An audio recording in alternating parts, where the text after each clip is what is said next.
अच्छा, तो शुरुआत इस सवाल से करते हैं कि नारद मुनि का जिक्र आते ही मन में क्या तस्वीर बनती है।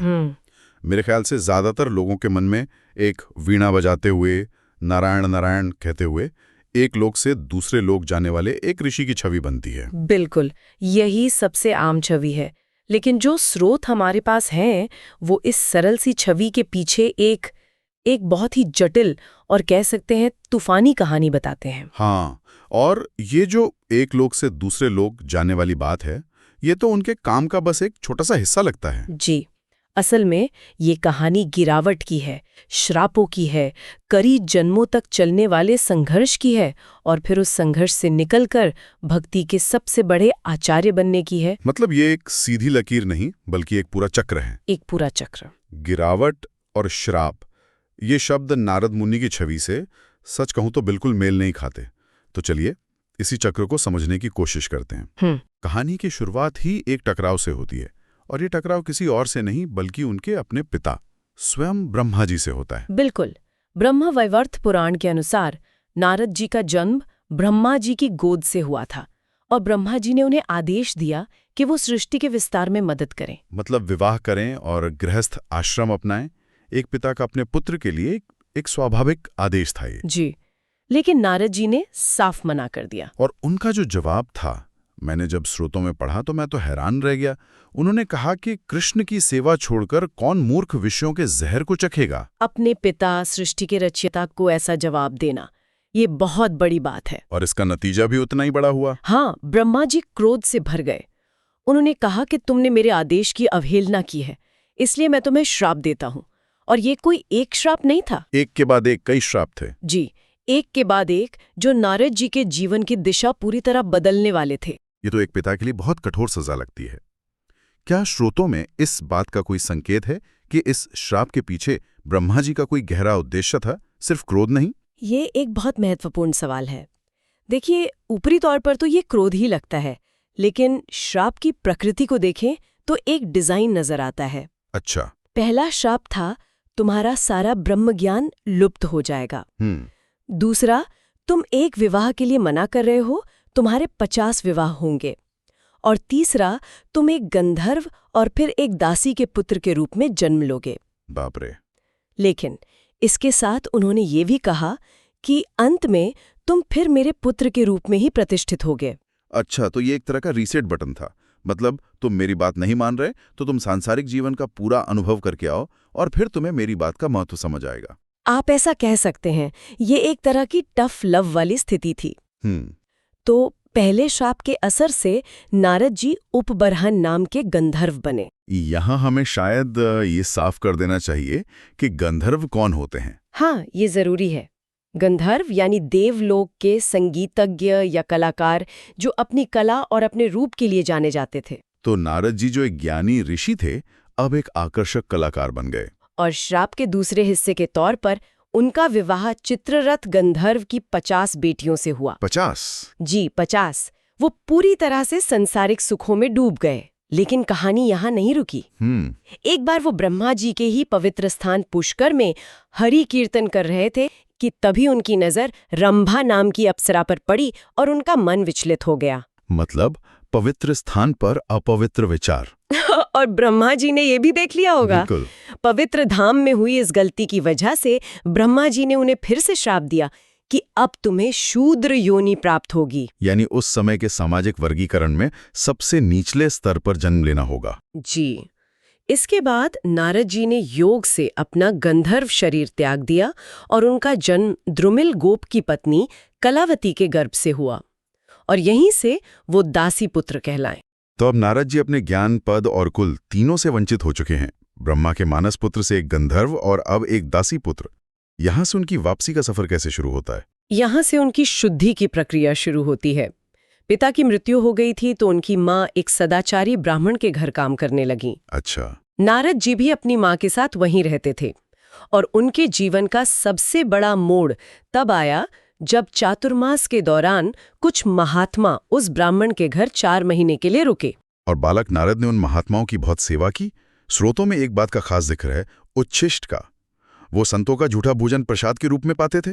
इसका इतना महत्व क्यों है? देखिए, आध्यात्मिक परंपरा में गुरु या संत के उच्छिष्ट को साधारण भोजन नहीं माना जाता। इसे उनकी कृपा और उनकी शक्ति का अंश माना जाता है। नारद जी स्वयं कहते हैं कि उस प्रसाद को पाने से मेरे सारे पाप धुल गए, मेरा हृदय निर्मल हो गया और मेरा मन स्वाभाविक रूप से भजन पूजन में लगने लगा। ये उनके जीवन का ट्रांसफॉर्मेशन पॉइंट था। यानी सेवा और कृपा ने उस श्राप के असर को काटना शुरू कर दिया था। एकदम। और जाते जाते उन साधुओं ने उस 5 साल के बालक को भगवान के बाल रूप का ध्यान करने और उनके नाम मंत्र का जप करने का उपदेश दिया। ये उनकी पहली आध्यात्मिक दीक्षा थी। कुछ समय बाद एक रात उनकी माँ को सांप ने काट लिया और उनकी भी मृत्यु हो गई। अब तो वो पूरी तरह अकेले रह गए, एक 5 साल का बच्चा जो पूरी तरह अनाथ है। पर नारद जी ने इसे भगवान की कृपा माना। कृपा? हाँ, उन्होंने सोचा कि अब मेरे और भगवान के बीच में कोई सांसारिक बंधन नहीं रहा और वो उत्तर दिशा की ओर एक अनजान यात्रा पर निकल पड़े। एक जंगल में पीपल के पेड़ के नीचे बैठकर जब वो उन संतों के दिए हुए उपदेश के अनुसार ध्यान कर रहे थे, तभी क्या हुआ? तभी उनके हृदय में बिजली की कौंध की तरह एक क्षण के लिए भगवान प्रकट हुए। सिर्फ एक क्षण के लिए? हाँ, और फिर अंतर्ध्यान हो गए। उस एक झलक ने नारद जी को और भी व्याकुल कर दिया।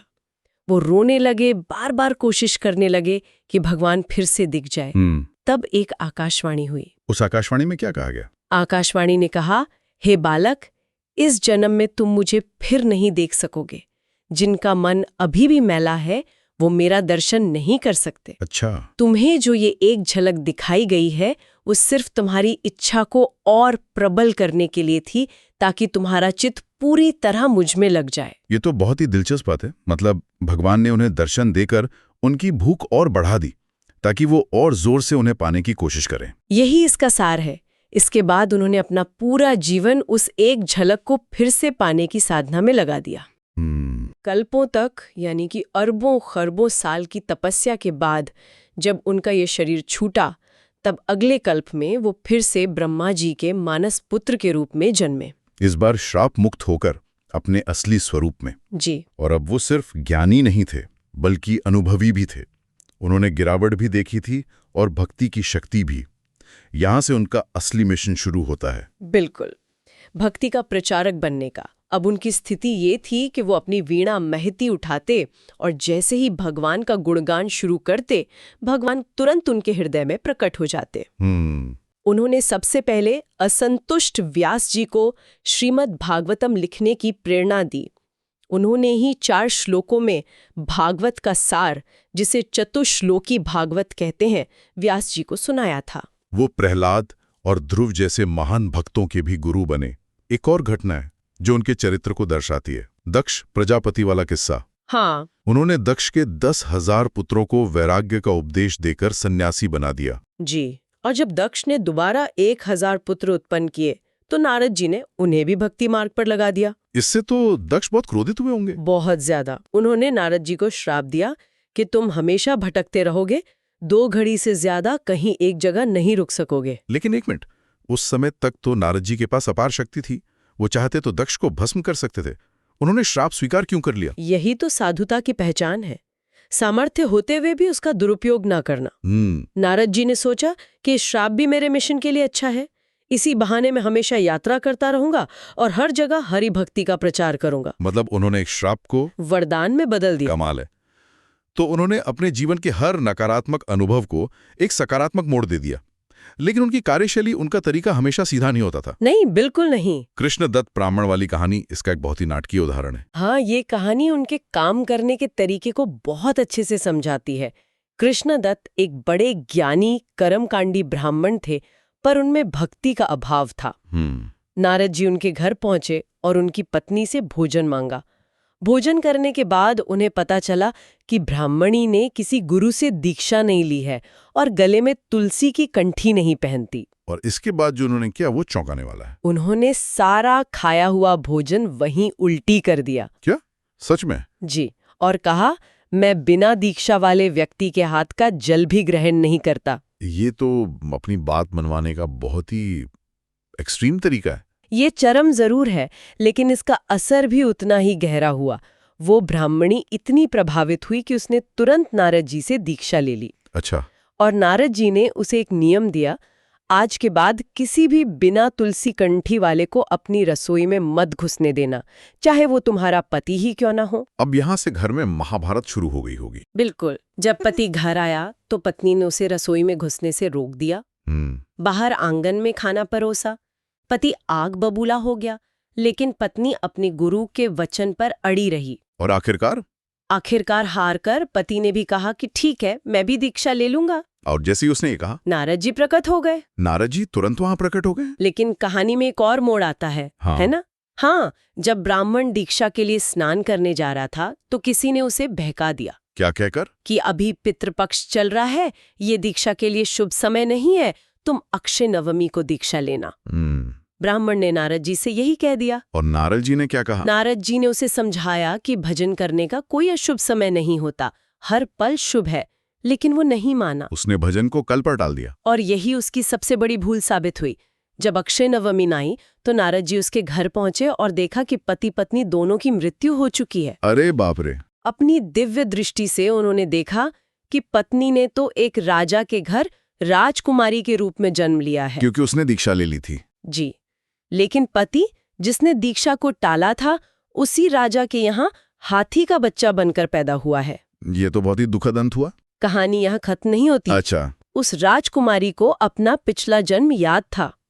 जब उसका स्वयंवर हुआ तो उसने किसी राजकुमार को नहीं, बल्कि बार बार जाकर उस हाथी के बच्चे के गले में वरमाला डाल दी। ये क्या हुआ? पूरी सभा हैरान थी। तब नारद जी वहां प्रकट हुए।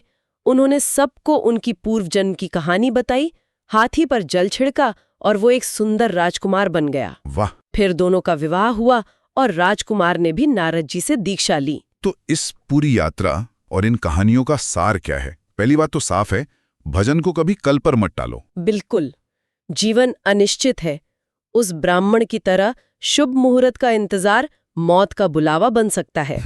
दूसरी जरूरी बात जो ये कहानियां बताती हैं, वो है सामान्य पुण्य कर्म और भक्ति के बीच का अंतर। इसे थोड़ा और समझाइए। जैसे पौधे में पानी देना, भूखले को खाना खिलाना, ये सब तो अच्छे कर्म है। ये पुण्य कर्म है, इसमें कोई शक नहीं। लेकिन स्रोतों के अनुसार इनसे आपको अगले जन्म में सुख सुविधाएं मिल सकती हैं। अमीर घरों में पैदा हो सकते हैं। हाँ, लेकिन आपको जन्म मृत्यु के चक्र से मुक्ति नहीं मिलती। वो पुण्य एक तरह से बैंक में फिक्स डिपॉजिट करने जैसा है। आपको अच्छा रिटर्न मिलेगा, पर आप सिस्टम में ही फंसे रहेंगे। भक्ति उस बैंक को ही खरीद लेने जैसा है, आप सिस्टम से ही बाहर हो जाते हैं। और तीसरी और शायद सबसे महत्वपूर्ण बात जिस पर ये कहानियां बार बार जोर देती हैं, वो है गुरु की आवश्यकता। ऐसा क्यों है कि गुरु के बिना भक्ति को अधूरा माना जाता है? स्रोत इसके लिए एक बहुत सुंदर उदाहरण देते हैं। जैसे कोई स्त्री बाजार से सिंदूर खरीदकर अपनी मांग भर ले तो वो सुहागन नहीं कहलाती। सही बात है। वो सिंदूर जब उसका पति उसकी मांग में भरता है तभी उसका महत्व होता है। उसी तरह भगवान का नाम तो किताबों में लिखा है, हर कोई जानता है, लेकिन जब तक वो नाम किसी प्रामाणिक गुरु परंपरा से नहीं मिलता, गुरु के मुख से नहीं मिलता, तब तक वो पूरी तरह फलदायी नहीं होता। गुरु ही शिष्य की अशुद्धियों को दूर करके उसे संवार कर अपनी तुलसी रूपी पहचान देकर भगवान को सौंपते हैं। यानी गुरु एक तरह से गारंटी लेते हैं। हाँ, और जब गुरु किसी को प्रस्तुत करते हैं तो भगवान उसे तुरंत स्वीकार कर लेते हैं। तो नारद मुनि की कथा सिर्फ एक पौराणिक चरित्र की कहानी नहीं है, ये एक रूपक है जो दिखाती है कि कैसे ब्रह्मा के पुत्र जैसा सर्वोच्च व्यक्ति भी अहंकार के कारण गिर सकता है, और कैसे एक दासी पुत्र भी कृपा और सेवा से सर्वोच्च पद पा सकता है। ये गिरावट और उत्थान की एक असाधारण यात्रा है, और ये अपने पीछे गहरा सवाल छोड़ जाती है। ये सभी कथाएं बार बार एक गुरु, एक मार्गदर्शक की अनिवार्यता पर जोर देती हैं। हाँ, आज के डिजिटल युग में जब सारा ज्ञान, सारी जानकारी हमारी उंगलियों पर उपलब्ध है, कोई भी मंत्र, कोई भी किताब हम सीधे पढ़ सकते हैं। ऐसे में किसी भी आध्यात्मिक या बौद्धिक यात्रा में एक गुरु या एक परंपरा की क्या भूमिका रह जाती है, ये एक सोचने वाली बात है।